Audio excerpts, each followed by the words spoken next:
with the season ending early last year, definitely like kind of put a chip on my shoulder that I didn't really get much playing time. So it just drove me to stay here in New Orleans and all off season and just train and put some blood, sweat, and tears into my craft. Hey, welcome back to MLR Mic Check. I'm Dani Wexelman here with NOLA Gold's Jojo Tikoisuva. Jojo, welcome. How are you? Thank you. I'm good. How are you doing? I'm awesome, and I'm really excited to get a chance to catch up with you. And I want to start by rewinding to last week's match against Rooney. You're an absolute nightmare for that team. 2 pick fives, and your team routs Rooney 51-28. What were some of the match highlights for you? Oh man, just being able to read those passes early on defense.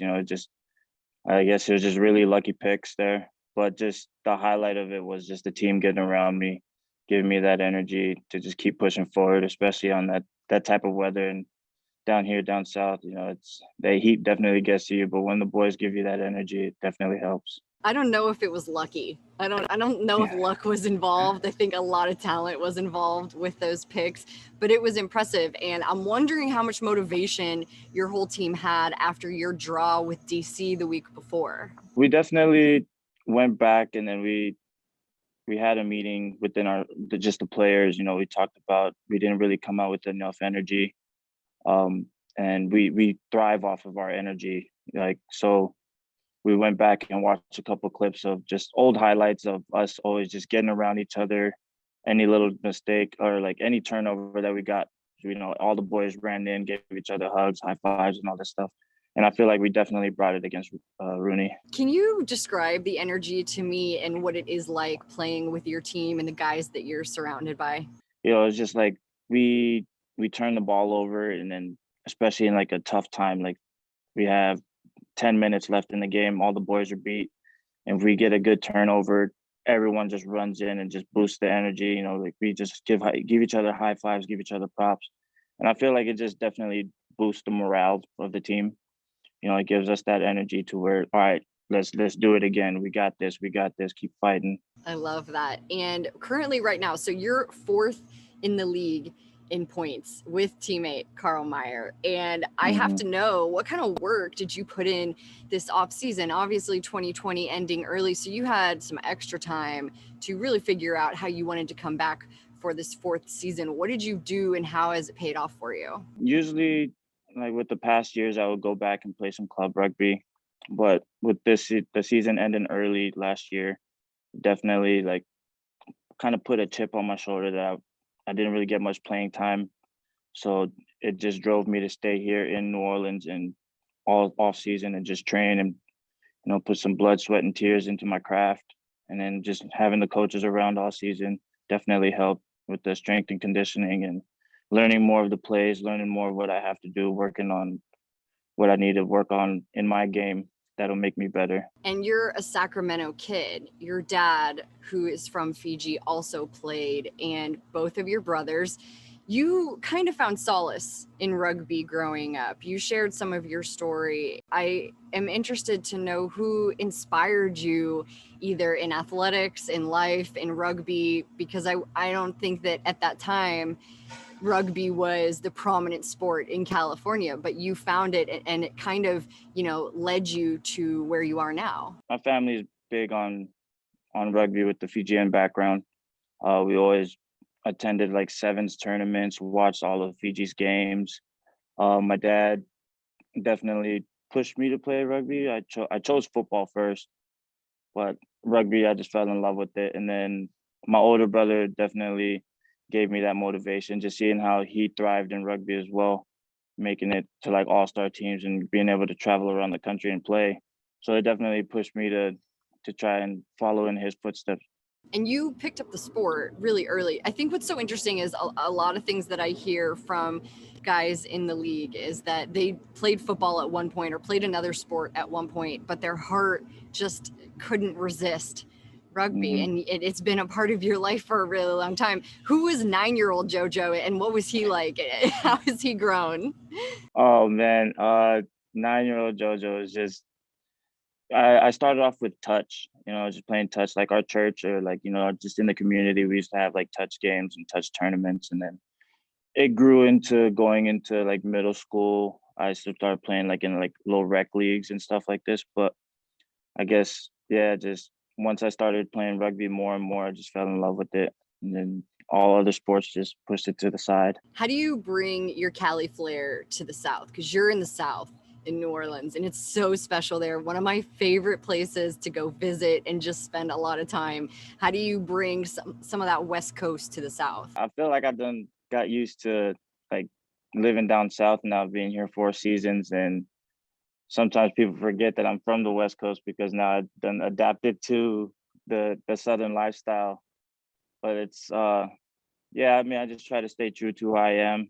I'm a West Coast boy, but I fell in love with the South, I guess. What's your favorite part right now about living there and the people, the food? I mean, there's so many great things, the art, the culture. I mean, I feel like every time you walk down the street, someone is complimenting you or saying hi to you or offering you something. It's the most fantastic place. I definitely love the culture here. Um, and you don't really get that around like anywhere else in the States. I feel like the culture is so different because it's so diverse.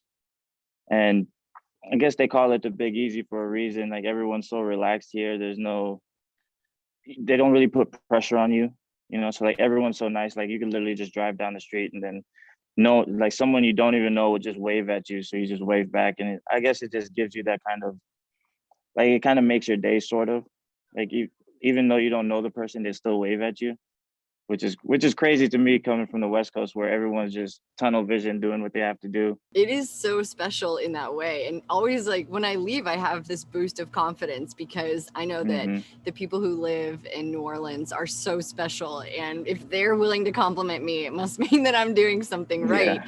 You mentioned the food. I mean, I know that you guys have such strict diets. So how do you balance eating the goodness that is the flavor and culture of New Orleans and staying in shape? Definitely try to get a cheat day in there sometime.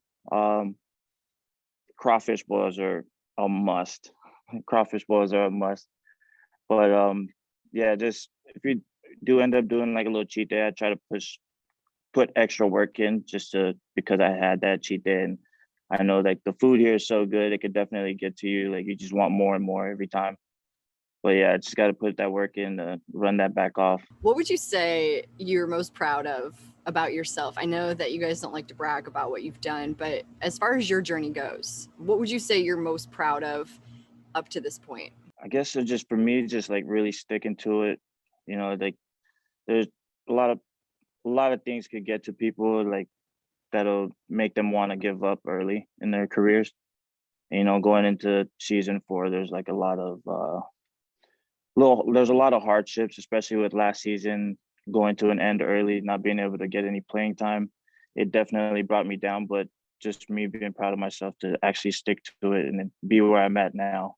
It just shows that, sticking to it and hard work definitely pays off. I always like when a team or an athlete kind of plays with a chip on their shoulder. I feel like it's something that you can't really simulate in life. It's just a feeling and just really catapults you to a next level. And I hear that in your voice. And I think that's part of the reason that we get a chance to talk this week. Yeah. You have such an interesting story about meeting head coach Nathan Osborne. Can you tell me about how you met him and that conversation you had with him in Minnesota? I believe it was like 1 year out of high school. I had got invited to play for an academy in Minnesota, Spearhead Academy, and which Nate was at the Rugby World Cup at the time. I think this was 2015. Then he came back, and I was already in Minnesota playing. Once we met, I guess we just clicked right away. I loved the way that he coached, and like he's definitely taken me under his wing and been able to coach me through what I need to know and to get to this level now where I'm at. It's definitely helped me out.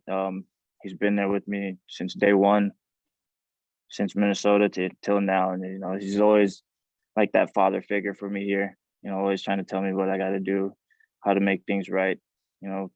What I got to do to move on to the next week and all this stuff, and it definitely helps. Let's talk about that really quickly. Obviously, there are team goals Can you tell me about those? But can you also tell me some of your personal goals for the season? Yeah, team goals, obviously, like I'm pretty sure with every team in the league, they want that championship, but for us, I feel like it's just more of taking it week by week, just like I like to have a saying, it's like we're chopping down a tree, so it's just like hit by hit, you finally get to that one point, and then you finally break that tree down, and then you accomplish what your goal was.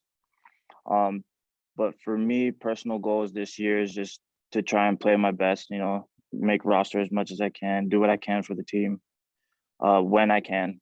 If I don't perform, like, it definitely hurts me and it definitely hurts the team. I want to perform every single time and just put 100% into this season. You all are hosting the Austin Gilgronis. That's at home April 10th. What goes into match prep? Where are you right now? Give us like a little behind the scenes of how you guys get ready. So right now we just go over like what we have to fix, like any little mistakes that we've had with the past two games. This bye week definitely helps us get to where we want to be starting next week. So we're definitely working on our fixes, working what we need to do, getting in the right places, knowing when to play with the ball. And I feel like that definitely helps us going into the week to where we're not compiling everything into like 3-4 days. So now we have all this week to work on our fixes, and then next week we could just go in and be crispy with what we have to do. Like, we know where we're at, we know what we have to do. And I just feel like, yeah, getting into game week, we're not under pressure if we do everything right this week. Bye week. So you're stuck here having to talk with me. What else is involved? Is it a chance for some team bonding? Do you guys get to go to team dinners, or is it strictly like staying in the routine? We switch on when we have to switch on, and switch off when we have to or when we can. I feel like right now is a time of just working on what we need to fix before we get into a big game like against Austin. And then we do team bonding stuff like on the days that we have off. So I think like we'll have the weekend off. So like guys will get together, just barbecue or, just play games. How competitive are the games? They get pretty competitive. I'm more of a video gamer.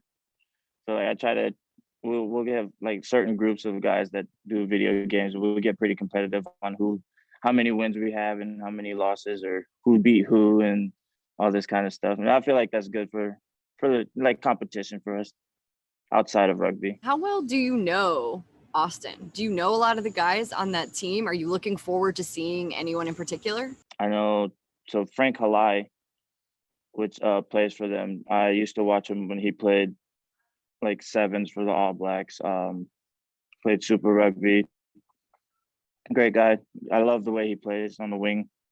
And then being able to play or watch him play next week is going to be super fun. That's the other part of conversations that I've had with a lot of guys. How do you balance seeing a guy across from you that you grew up watching, enjoying how they play, maybe even idolizing their style, but knowing that you're across from them and you want to beat them and you want to win? How do you balance that? For me, I just take it all in. I'm just like, man, I finally get to play against someone that I actually watched like growing up, and it's just surreal because I don't feel like it should, or not it should, but I just don't feel like it happens a lot to a lot of people.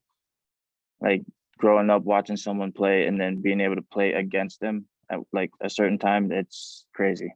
Okay, Jojo, it is time for some bonus points. Are you ready? All right. Would you rather have John Sullivan's hair or Kevin O'Connor's mustache? I'll go with Kevin O'Connor's mustache. It makes me look like one of those, 70s cops. Very intimidating, Jojo. Very intimidating. Yeah. And speaking of intimidating, who is the most intimidating teammate? I would say Nacho Dottie. It's the quiet ones that you got to watch out for, man. He's the quiet one in the group. Like, he'll say something sometimes, and then when he's quiet, you just got to watch out for it. All right, what about your favorite food in New Orleans? What's your go-to consistent place? I would have to say Raising Cane's. I mean, it's not like a typical New Orleans food, but Raising Cane's is the one to go to. What about a teammate that you trust with your phone? I would say Eric Howard. Who's someone that you look up to in the league? There's a lot.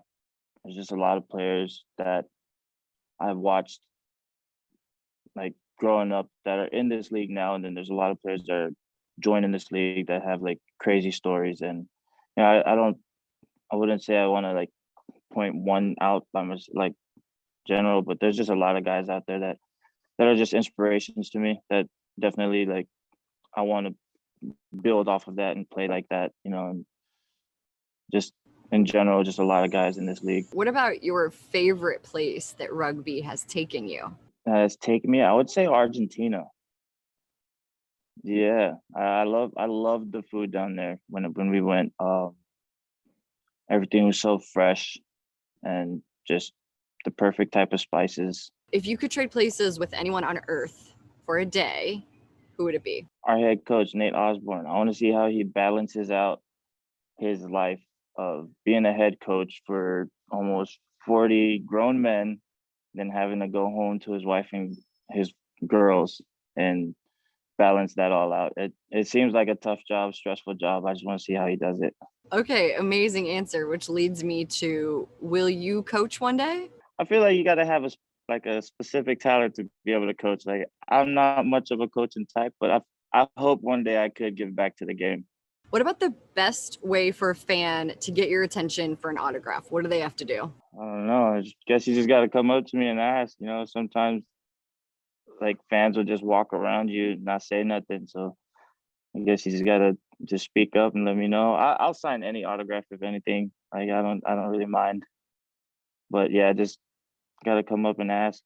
What makes rugby in New Orleans so special? Just the fans. The fans are like a big part of it. Like they definitely get us going as well. Feel like the fans and just how easy everyone is down here, so comforting down here. Like since day one, they definitely let us know that they had our back ever since. So it's definitely the fans, and just the people around us. They always show us love. They help us out when we need help.